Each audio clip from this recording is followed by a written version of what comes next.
حضرت نوح علیہ السلام کی اولاد میں ایک بہت ڈومیننٹ پرسنالٹی پیدا ہوئی، ان کا نام عاد تھا، انہی کے نام کے اوپر یہ قوم عاد، جس میں شرک کیا عقائد آگے، تو اللہ تعالیٰ نے ان کی طرف ہود علیہ السلام کو پیغمبر بنا کے بھیجا۔ وَإِلَىٰ عَادٍ أَخَاهُمْ هُودًا، اور ہم نے قوم عاد کی طرف ان کے بھائیوں میں سے ہود کو بھیجا۔ بھائیوں سے مراد انہی کی اسی قبیلے میں سے، اسی اسپیشی میں سے، تاکہ وہ کوئی ان کو اس طرح ایکسیپٹ نہ کریں کہ یہ کوئی باہر کا آدمی ہے، ورنہ تو ایکسیپٹیبلٹی نہیں ہوگی۔ قال یا قوم اعبدوا اللہ، انہوں نے بھی وہی بات کی نوح علیہ السلام والی، اے میری قوم عبادت کرو اللہ کی، ما لکم من الہ غیرہ، تمہارا کوئی معبود نہیں ہے سوائے اس اکیلے اللہ کے، افلا تتقون، کیا تم ڈرتے نہیں ہو؟ قال الملأ الذین کفروا، پھر آگے جی سردار کھڑے ہو گئے اس قوم کے کفر کرتے ہوئے، من قومہ، ان کی قوم میں سے، انا لنراک فی صفاحۃ وانا لنظنک من الکاذبین، وہ کہنے لگے کہ اے ہود، ہمیں تو لگتا ہے تم بہت نادان ہو، بے وقوف ہو، اور ہمیں تو یہی گمان ہے کہ تم جھوٹے ہو، یا تو تمہیں سمجھ نہیں کسی بات کی، یا تم یہ نعوذ باللہ مکاری کر رہے ہو، تم جھوٹے ہو۔ قال یا قوم لیس بی صفاحۃ، وہ کہنے لگے اے میری قوم، میں کوئی بے وقوف نہیں ہوں۔ اچھا دیکھیں پیغمبر جواب کیا دے رہے ہیں، فتویٰ لگانے کی بجائے کلیریفائی کر رہے ہیں۔ آج آپ کسی عالم سے سیدھا بھی سوال کریں نا، 14 ٹیکے لگوانے پڑ جاتے ہیں۔ کتنے الٹے طریقے سے سوال کر رہے ہیں پیغمبروں سے، اور وہ آگے کلیریفائی کر رہے ہیں کہ بھائی آپ نے ہمیں بیوقوف کہا، ہم بیوقوف نہیں ہیں بھائی۔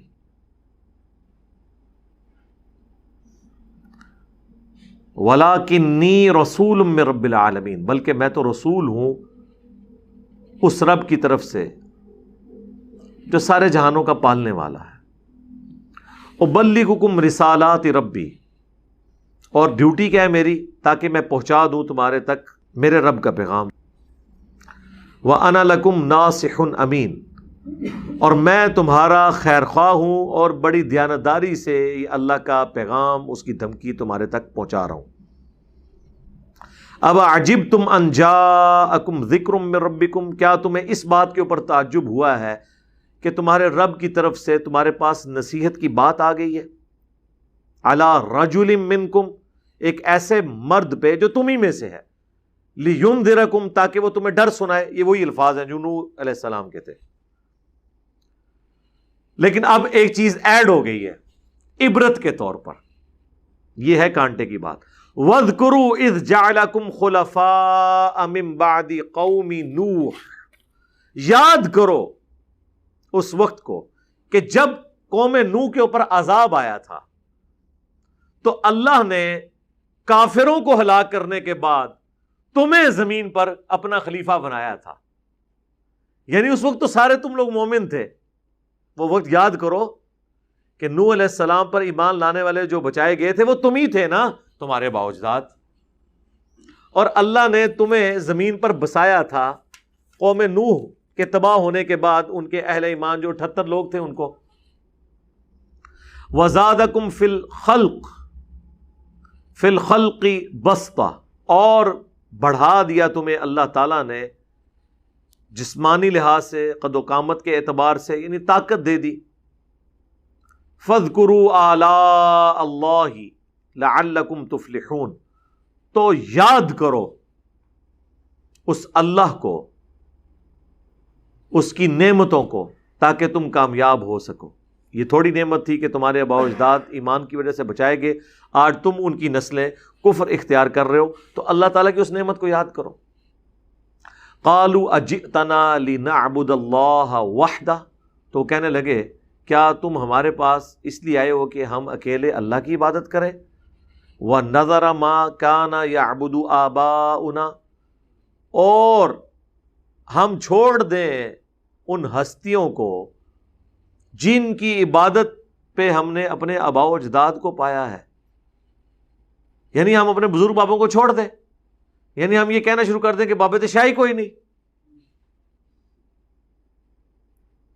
فَأْتِنَا بِمَا تَعِدُنَا إِن كُنتَ مِنَ الصَّادِقِينَ، اگر تو سچا ہے نا تو لے آ وہ عذاب جو تو ہمیں وعدہ دیتا ہے، اگر تو سچا ہے تو.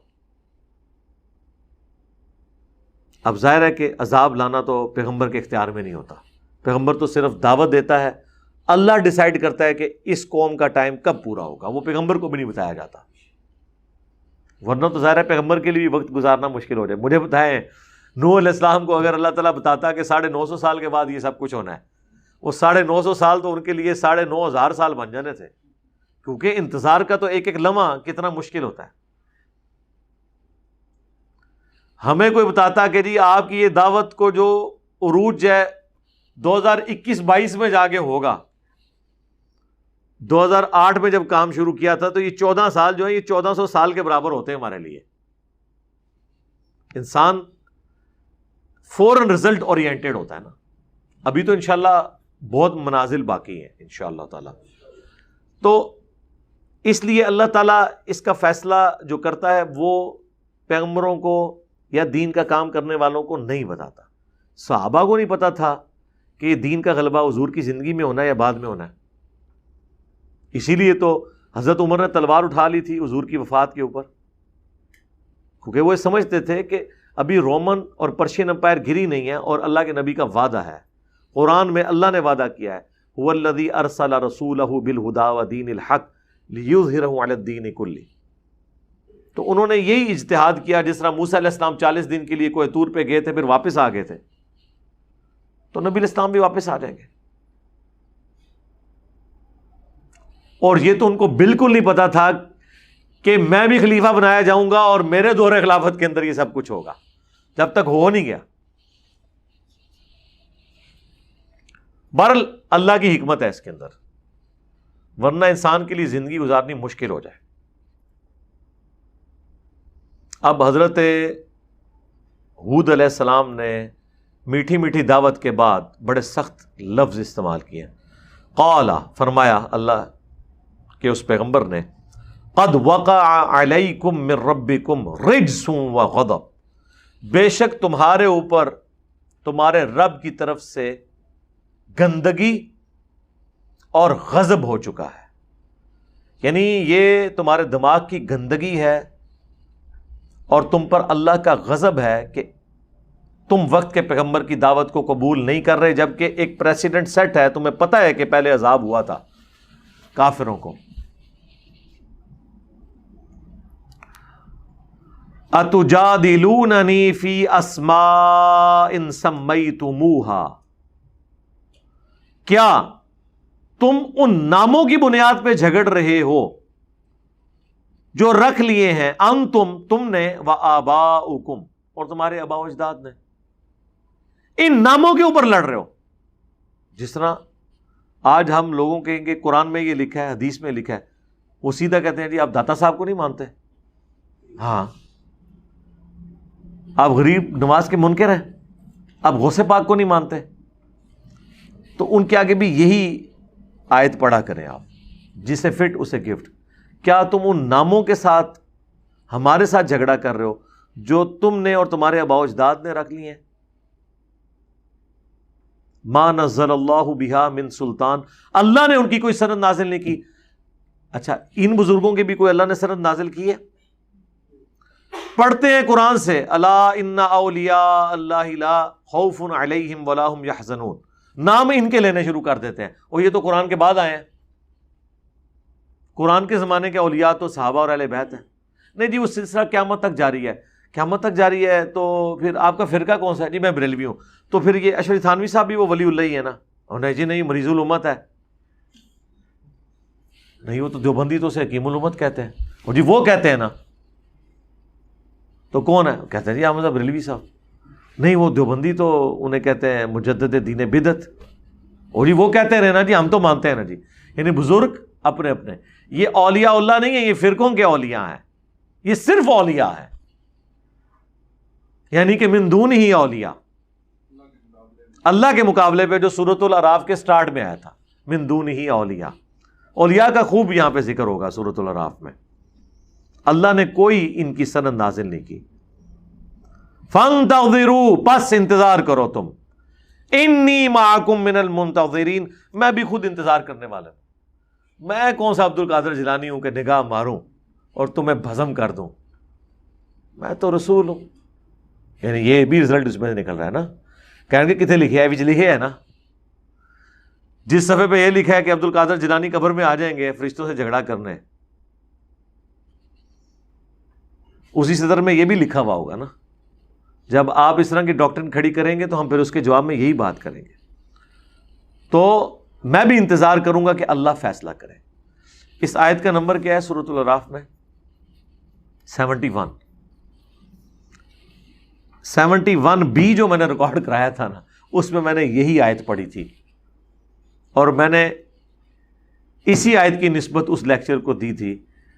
انڈیا اور پاکستان کے بزرگوں کی 19 گستاخانہ عبارات کا تحقیقی جائزہ.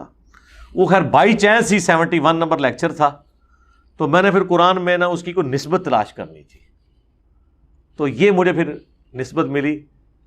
تو میں نے اس کے سٹارٹ میں بھی یہ آیت پڑھی تھی 71A اور 71B کے، کہ اتجادلوننی فی اسماء سمیتموها انتم وآباؤکم، ان ناموں کے ساتھ تو نہ جھگڑو.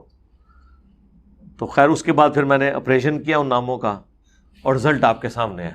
اللہ کے فضل سے وہ کینسر ختم ہو گیا، اللہ کا شکر ہے.